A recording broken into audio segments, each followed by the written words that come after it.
Hey, what's happening? We back again, man. Like we do every week, Tuesdays, 7 p.m. Another one coming for you. You feel me? But today, man, I think we got a special topic for you because I honestly think that this is something that I know for a fact that I struggle with. And it took me a while to really break the shackles off my feet. But you know what I'm saying? Wearing my struggles like a badge of honor. And I can tell you for me, like where it started from. And the first thoughts in my mind where this is like reality for me, I can remember being 3, 4, 5 years old, right? Me and my friends in the neighborhood, we all talking about how we get whooped, right? And so, one might be like, yeah, man, my mama whooped me with a belt. We like, that's it? Like, bro, my mama whooped me with a switch. Like, and I ain't had no shorts on. Like, you know what I'm saying? Like, what? Man, shoot, I got whooped with an extension cord. You know what I'm saying? And so you sitting there like using those situations that are trauma. You know what I'm saying? Like you getting whooped, you getting beat, and you got the marks to prove it. And y'all sitting here trying to brag to see who got whooped the worst. Like, and it's like at the end of it, it's gonna be like, yeah, he badder, he's stronger. You know what I'm saying? When it's like, yo, that we're talking about getting whooped. Like we're sitting here talking about getting whooped. And so that trend that I can remember, that was like my very, very, very first memories of doing that. And as I continue to get older, it just evolved. So what was like your very first, thoughts or things that you remember when it came to this, man, wearing that type of struggle, you know what I'm saying, your situations on your sleeve as a badge of honor? And either one of y'all I'll let you kick it off if you want. Um, I think you hit on the nail for me. I think me being the youngest, growing up, I think that was my thing. I was like, man, like I was a boy, so my dad like he made sure like he took it. He ain't give me no slack. So when it came to me, messed up at school, I come back the next day like, man, I got in trouble too, and he like, man, we going through the whole scenario what you just talking about, like, man, but I gotta whoop it like this. Man, he called me out the shower, you know what I mean? So I think that was probably my moment, my first moment of experiencing it, and going through it. Right. I think so for me, that's definitely a phenomenon I've seen and I've participated in. Not just as a kid, even as an adult, we still do that trauma Olympics where we like, oh, my experience is worse than yours, or you ain't go through it like I went through. I feel like that's something that that's just something that as a people that we got to get better at. We gotta like you said, we can't value who had the worst experience because everyone's trauma to them is their trauma. You know what I'm saying? And I feel like where that comes from is, like I just said, everyone's trauma is real to them. You're not gonna out real someone's trauma. You can't never get realer to someone than their own reality. You know what I'm saying? And so for me, I feel like as Black people, a lot of us, we do have these traumatic experiences. So it's important to learn how to navigate these conversations, you know what I'm saying? And not turn it into the trauma Olympics, but turn it into the trauma hospital. You know what I'm saying? Like, all right, let's not worry about who had it the worst. You know what I'm saying? Okay, let's figure out how to stop it completely. You know what I'm saying? Because that's what it ends up to. It ends up to no solution at the end. It just ends up to the trauma got measured, analyzed, but we didn't solve it. We didn't cure it. I wouldn't go to a hospital where they just told me how bad it was, but they sent me out. You know what I mean? Yeah. It's a tough situation, right? I mean, because once again, this goes, and of course, this has been passed down from generation to generation. Because when you think about it, like, your parents tell you how much worse they had it than you had it, and then it just tends to kind of trickle, especially if you don't pay attention to it. Because I didn't know I was doing that. I didn't know that I was doing that, and I'm gonna tell you, like, even another way I was doing it. I would look at other Black people and say, oh, you ain't got it like me, so me and you ain't the same. You know what I'm saying? Like, you didn't grow up like I grew up. Like, oh man, your parents got something to pass along to you. That don't make you like me. and you Right. sit here and you look down on people that have a better quote unquote life than you, right? And didn't Right. go through some of the same struggles as you, and you say, oh, they ain't real. Like, what kind of sense when you know what I'm saying? Like, we sit here talk about it. Like, when you really Uh, sit back and look at it, like, how dare they parents give them a better life than you? How dare they that's parents? that's real, You know what I'm saying? man. Let me drop this on you, man. Like, and that's I've had these talks before in terms of like us four specifically.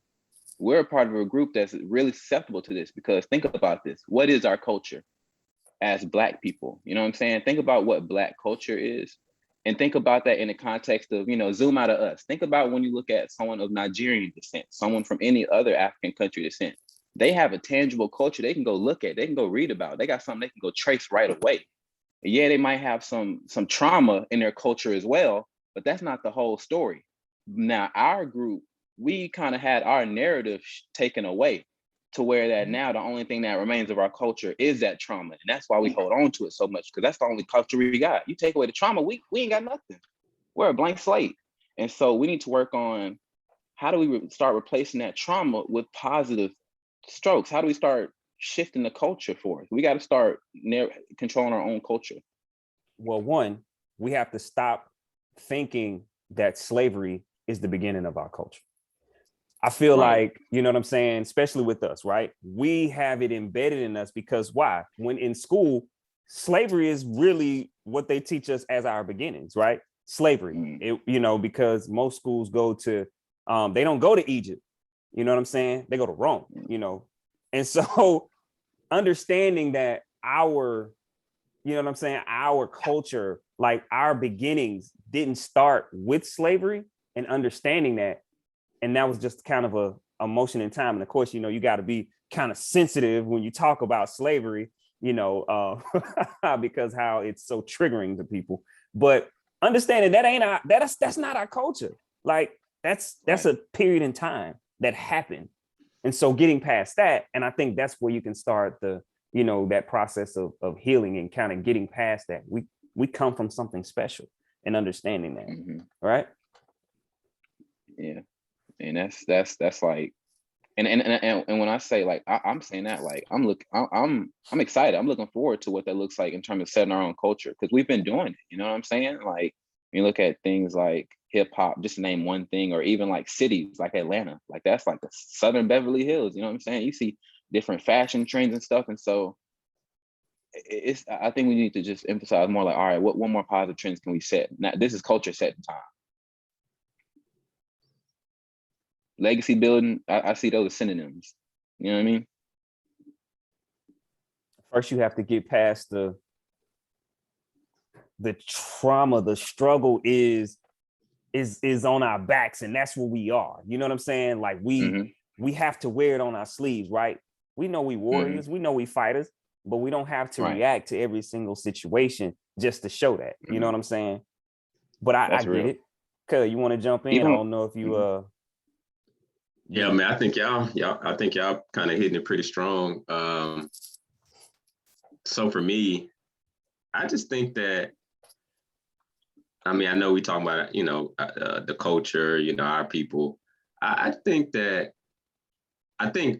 in some form, most people probably need some form of therapy, but especially our people, because I mean, like you said, like we could be triggered with the smallest of things, and the slavery thing is very triggering, and even when I study and read and understand, and I'm going somewhere, when I study and read marketing and the impacts of the marketing machine, and what I mean by that is the news, and then so when they overwhelm our people with the struggle, or Black man got killed on the street, and man, that is absolutely tragic, and shout out to the family, and rest in peace to the soul that passed. But but it's the marketing machines in terms of the media, they know that that's a trigger for us, and so they will take something that is a small percentage when you start looking at the facts and data, and they magnify it. And so they have our people so distracted with these topics that it's not unimportant, but they know it's a trigger for us, and they know how to like just keep shoving that trigger down your throat. And I'm gonna go here. I didn't know it was coming. I didn't know it was gonna happen. Like Democrat versus Republican. How did that even turn into a racial thing? Like that, you know what I mean? Like, and then, the left side, they realize that, okay, they trigger with that. So if you're not Democrat, you ain't black. And it's like, what the hell does that mean? Excuse my French. Like, what? That's that from someone that's pride themselves on being, and I'm a lifelong learner and study, and I study, and I find that very offensive. The fact that you think that I'm just going to be with you because of my skin color, like, and you know what I'm saying? Like, and then you pump race down my throat about we gonna say it. And I'm not for him or against him. I'm indifferent. I can be in the middle. I can be impartial. Donald Trump, he's a racist. And that is your soul. And so you got, so think about what just happened with the election. They leveraged our trauma. I'm not saying that was a sole marketing mission, but they leveraged our trauma to get it to be a part of them. I'm not saying that was their entire marketing plan, but their campaign is making sure he was painted as a racist to our people, so we can get on the bandwagon and get him into office. And I'm not saying that was the sole only reason that Biden got into office, but it was a part. It played a part, because every time you asked our people, what don't you like about Donald Trump? He's a racist. So to tie it back, it's like, that's very trigger for our people. So if a person is perceived as a racist, we gonna market that down your throat, and we gonna keep hitting that trauma trigger. That's that slave going back. I'm tying it all in now. That slavery trauma trigger, and you don't even know Donald Trump personally, but you fired up and triggered about it, and you know what I'm saying. And now you making decisions based on that trigger. Now, I'm not saying he's a good man. I'm not saying he's a bad man, but think about what was promoted that this last campaign cycle, and that was a part. You cannot tell me that wasn't a part of their marketing plan, a part of it to point to that trigger of racism. And think, because when we think of racism, you got to think about, for us as Black people, typically when we think of racism, that trigger sends us back to slavery. You know what I'm saying? Like that memory of slavery. And so, that's kind of where, that's just my observation. That's just, what I like to add to the conversation. It's kind of sad, man. Like, and that's why, going back to, man, we need some type of theory to kind of, kind of let some of that go. Like, try to let some of it go. And I know it's not easy, but loosen the burden of feeling that, like, when someone you don't know calls you a name, and they do it intentionally to incite you, pretty much like, Adrian, you were, I don't care to say the word, but you were N-word. Like, I was talking to a therapist, and he said, man, he said, he was pretty much breaking it down to me. And I was like, wow, that's deep. No one can hurt you unless you already think that about yourself. Like, and so basically when they call you something, it just rises up in your spirit, and because it hit a trigger. And so it just brought the trigger up. Like, you know what I'm saying? And so then you got really upset and reactive. So it was something deep down that was already in you, and it just brought it up. Like, I'm gonna give you an example. Like and I'm not a therapist and nothing like that, so don't even get that twisted. And I'm okay with being wrong, but I was like, wow. But he gave me an example. He was like, okay, if someone called you the N-word right now, how would you feel? And I was like, I'd be pissed off. You know what I'm saying? But he was like, okay, but what if someone called you, you know, white trailer trash? You wouldn't be triggered by it. You have no trigger in that about you, or some other racial thing, or someone called you, maybe some other racial slur or something. Like he was like, you wouldn't be in the least bit bothered because you don't think that about yourself. You were like, are you okay? What's wrong with you? Are you all right? Like, and I was like, yo, you right. Like, and so when words and things we associate, when someone calls you a word, if you didn't already think that about yourself, you wouldn't get upset. Like if somebody called you dumb. If you didn't think you were dumb, you're gonna be like, man, you tripping. I know I'm highly intelligent. I don't even know what you're talking about right now. But if you had some type of emotional self-doubt or low self-esteem or something going on already, all they did was just hit the trick. All they did was hit the button and brought it up. You know what I'm saying? So going back to tying it all back to slavery, that's always what's happening and why we wear that on our sleeves, and going back into, wearing trauma as a trauma as it relates to slavery and all that type of stuff as a badge of honor, because we don't know any other way, and we need that therapy to start the process of overcoming. Very, very true. And I say that because you think about it, man, like when you look across the board and you really break it down, like hip hop culture is rags to riches, right? So it's like, I had it the worst. That's what I'm finna blow down your face, right? I had it the worst. My neighborhood's the worst, but now we popping bottles now. You know what I'm saying? Now we toasting to the good life. You feel me? Now we doing this. But you sell the trauma. You sell the trauma to get to the bling bling. And so everyone hears that trauma. Everyone, it's in your ears. I mean, we know not all rappers are like this, but most of the big ones are. Your favorite rapper probably was selling trauma heavy in them streets, and so growing up on that, because we really grew up on that, right?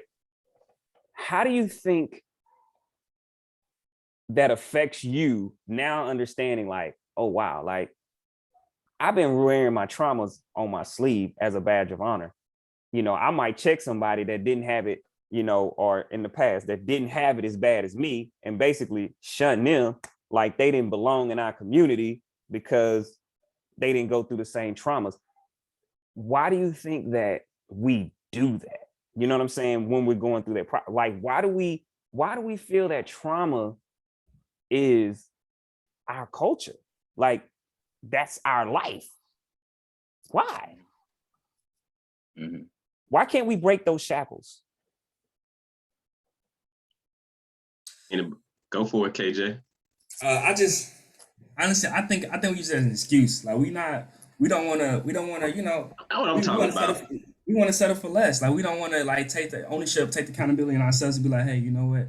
I know this has happened in the past. Like I know we went through this.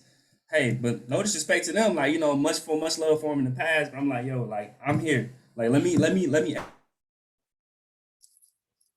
than I once was. Like, why we keep bringing it up? I mean, I'm not saying forget it, but I'm saying use it as a motivation, as a fuel to get somewhere better. So like that's all I gotta say about it. So. Now,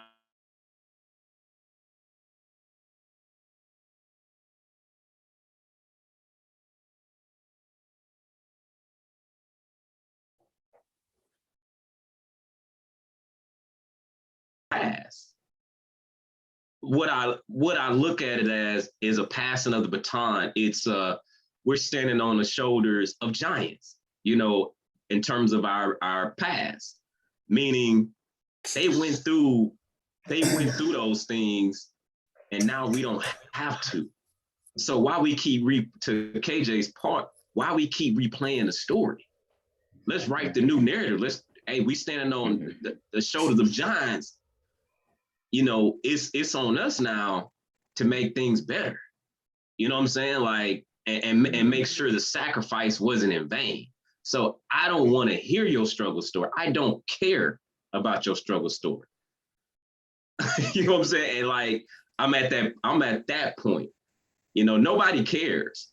Go get help. Go talk to your therapist. Go get help. I don't care. And I'm not trying to say that as being cold, but hey, this world real out here. You could be walking around, you know, adjuvant, or like you thinking like, yeah, you ain't nothing. You ain't been through what I've been through. I don't care. Like, I'm trying to win. I'm trying to win for my friends, my family, myself, so I can have even more impact on others and kind of be that positive spot in the world, you know, and moving as best as I can, and just, you know, keep elevating from there. Like, and maximizing what we have. And to KJ's point, it starts with personal accountability and stop making excuses. Because I mean, I'm gonna say this. Go ahead. No, you good. You can. You hit it. So I was just gonna say, like, you know, where y'all like Uncle Agent, like, you got a family. You can't sit up here and say, like, you know, hey, I got this badge of honor. That's not gonna help your family. That's not gonna put money. That's not gonna put money, you know, on the table. Like, so I think kind of like I just like, to me, it irks me when I see people try to, oh, you ain't went through what I went through. You right. Like, but what's that doing for you right now? Like, that irks me. Like, it kills me. Like, come on, like, you past that. Like, but yeah, I'm leaving it alone though. Nah, I think it's kind of one of those things, right? At some point, you have to get to the point where you like, you know what? I'm done with all that. Like, I want better. It don't matter about the past. At some point, we got to change for the future, right? And we got to make sure we lay the foundation. And I think I came to that moment, and I was probably like y'all age, when it really hit me, like, yo, I'm on the island. I'm on the island for now, anyways. I don't know when that's gonna change. I want to, you know, bring people around me that thinks like this, people that want to be like this. But I'm okay with being on the island until I find some floaters that come on to this island and say, yeah, I'm looking for something different too.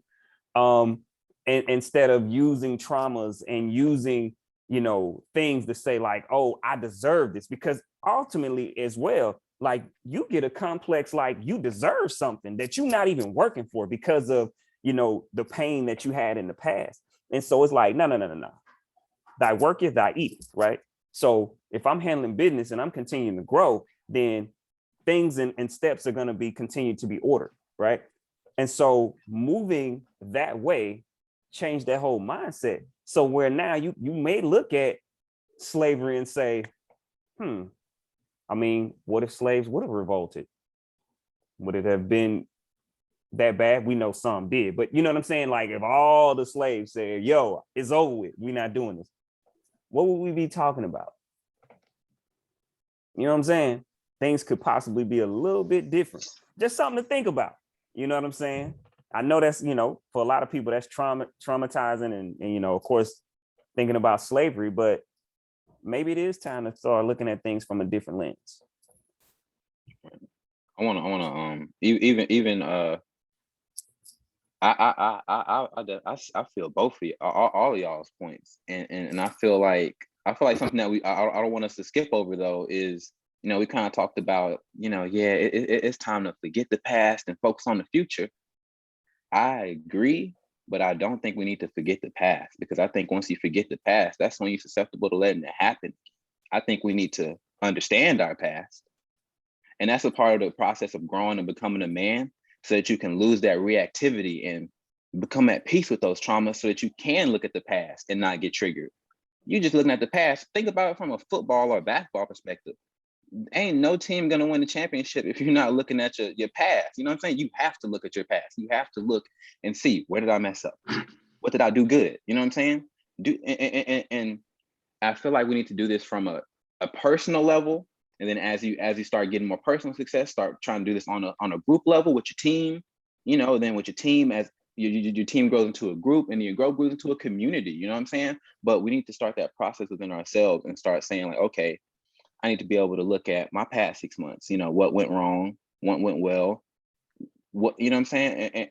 And how can what can I take from that to move forward? And think about that. If we start moving like that individually, then that means that as a people, we're thinking like that. And yeah, we're not just using that past to draw on trauma. We're using that to draw on, okay, we're not gonna let them do that to us in the next election. You know what I'm saying? Like that type of thinking.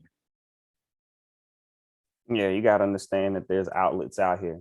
And I mean, shameless plug, if people looking for a different process, different way of living, man, we can definitely help y'all with that. We can help y'all get on that path, help you create a plan to whatever it is that you're trying to achieve. So y'all keep that in mind. We here for you. You can always send us a message and we'll get you straight. But for me anyways, man, speaking on that, like, I feel like once I started, first off, it was an awareness, right? It's an awareness of something's different and I want something different. And from there, creating a process. And no, I did not create that process on my own, right? Because when I was trying to create these processes on my own, I was going this way. I was moving with no direction. And so having someone that's been there, done that, and also lives that, right? Been there, done that, lives that, going into the direction that you want to go. You know what I'm saying? That's who you need to follow. You need to make sure that you get with people like that can help you create processes, help you. It's not rocket science. Rocket science, you know what I'm saying? If you want better, you got to seek better. You know what I'm saying? It's the same thing when people want to lose weight, right? You want to drop them pounds, you go into a coach, trainer, going to the gym, you taking steps. You got to start taking steps. Yeah. So to Keon, I want to kind of touch on something that Keon mentioned. And everything, everybody, got some good points there. And when I say, I just want to make sure I'm clear. When I say let's move forward, it's not about forgetting the past. You are aware of it, you understand it, you are a student of the past. And let me show you something. I'll show y'all something. Let's see. Here's just a couple books about understanding the past, understanding Egypt, understanding, it don't mean that you're not a student, understanding what's going down in Egypt. Me and Cuz went.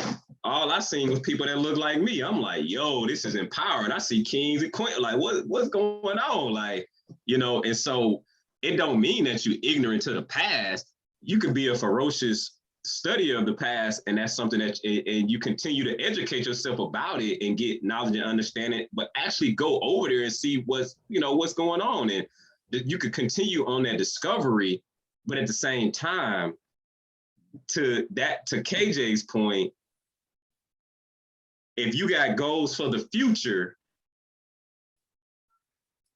focusing on all of the things that went wrong and the racisms and all of that, that's not, you don't work, you don't eat. You don't work, you don't have a better life for yourself. You don't be able to lay a foundation, wearing that as a badge of honor and struggling, and that's all, and that's your whole conversation. You're not able to fulfill some of the obligations that you have in terms of leaving a legacy for your family and and leaving things better than you found them before you came on earth.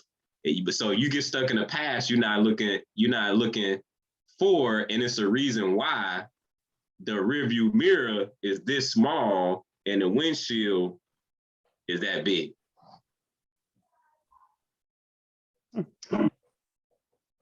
Okay.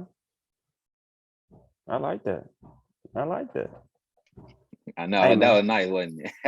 You gotta, but you do, yeah, man. You gotta study, which that brings that. And I'm not sure if you was on yet, but we kind of spoke on that, knowing that your history didn't start with racism, right? So racism with slavery.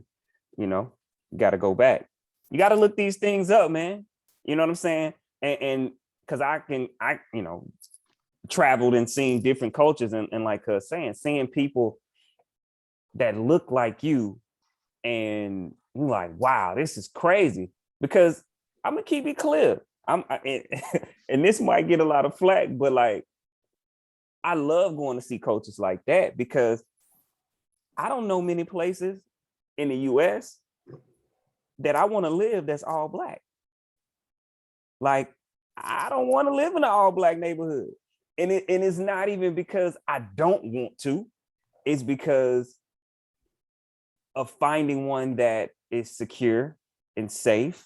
It's just not that many. You would literally have to move, you know what I'm saying? And find some. I know there's a couple because I've looked them up, but it ain't that many where it's like, yo, this is where I want to live. That's totally amongst my people, right?